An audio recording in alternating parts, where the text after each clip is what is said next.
Buenos días, yo soy Rafael Barahona del Paralelo C de Arte y Música y esta es mi tarea número 1. Bueno, primero vamos a hablar sobre qué es la música. La música como tal es el arte de combinar los sonidos sucesivamente y simultáneamente para transmitir o evocar sentimientos. Es un arte libre donde se representan los sentimientos con sonidos bajo diferentes sistemas de composición. Cada sistema de composición va a determinar un estilo diferente dentro de la música.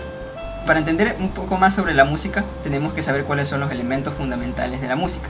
Los elementos fundamentales de la música son tres: melodía, armonía y ritmo. La melodía se define como la forma de combinar sonidos de manera sucesiva, pero a mí personalmente me gusta decir que la melodía es como la cara de la música, ya que es lo que normalmente las personas se dan cuenta en primera instancia. En una canción, la melodía suele ser la que interpreta el cantante. En caso de canciones instrumentales, siempre hay una línea que es la que una persona sigue o tararea, por ejemplo, y esa línea es la que se denomina melodía. Pero una melodía no es nada por sí sola, sino que necesita de algo, que es la armonía. La armonía se define como la forma de combinar sonidos de manera simultánea, y a mí personalmente me gusta decir que la armonía es el alma de la música. La armonía es aquella que otorga los acordes y por ende le da cuerpo o el clima a la canción. Una armonía puede hacer que una misma melodía sea tanto alegre como triste. Por ejemplo, la canción de Los Pollitos Dices puede sonar alegre o puede sonar triste, a pesar de que sea la misma melodía. La armonía cambia eso.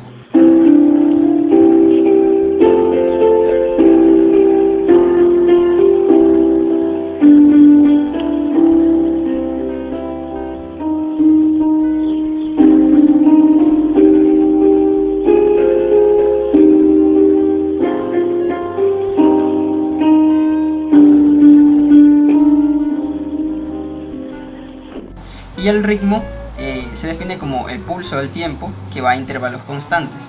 Esto es simplemente como el director de la música. Me gusta mencionarlo así porque es aquella que le da un orden y la que generalmente hace a nosotros las personas movernos. Ya sea por ejemplo en una cumbia para bailar, ya sea en el rock and roll para agitar la cabeza o simplemente para agitar nuestros dedos o los pies. Importancia de la música. ¿Por qué la música es importante? Aquí te voy a presentar tres razones por las que la música es importante. La primera es la expresión. La música nos permite exponer quiénes somos y la cultura y tradiciones que nos rodean. Es decir, que la música es un medio de comunicación en el cual podemos expresar prácticamente todos los sentimientos que querramos. Entonces eso sirve como para convivir con las demás personas, para socializar. La segunda razón es la música en nuestro cerebro. Nuestro cerebro interpreta la música en tres áreas distintas. En cuanto al ritmo, el tono y la letra se refiere. Por ejemplo, el ritmo es interpretado por la corteza frontal izquierda, la corteza parietal izquierda y el cerebelo derecho. El tono, en cambio, se procesa en la corteza prefrontal, en el cerebelo y en el lóbulo temporal. Y por último, la letra es descifrada por el área de Wernicke, el área de Broca y la corteza motora, la corteza visual y las zonas correspondientes a las respuestas emocionales. En pocas palabras, la música hace trabajar a todo nuestro cerebro e influye fuertemente en el desarrollo de la inteligencia. Y por último, otra razón por la que considero que la música es importante es porque genera efectos positivos para la salud.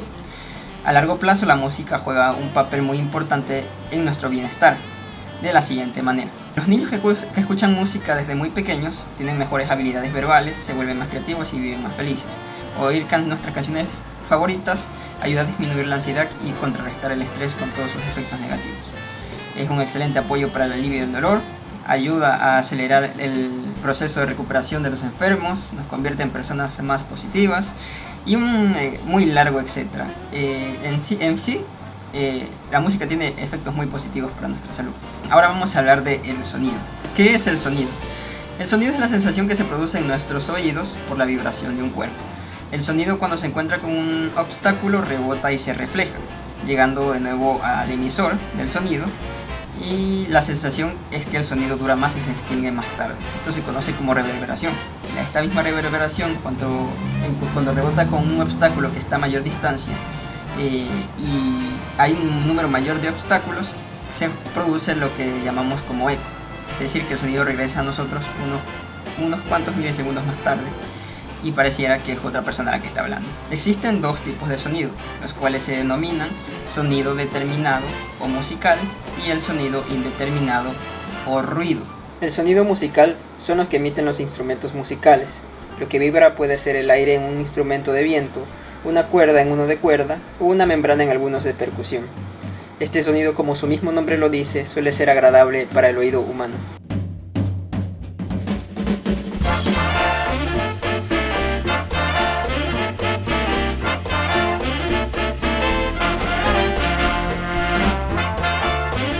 Por otro lado, tenemos al ruido, que son todos los sonidos que nunca tienen armonía, como por ejemplo el motor de cualquier vehículo. Estos sonidos por lo general no suelen ser agradables al oído humano. Pero, ¿cuáles son las cualidades del sonido? Se distinguen 4 cualidades: altura, duración, intensidad y timbre. La altura depende del número de vibraciones por segundo y estas se miden en hercios.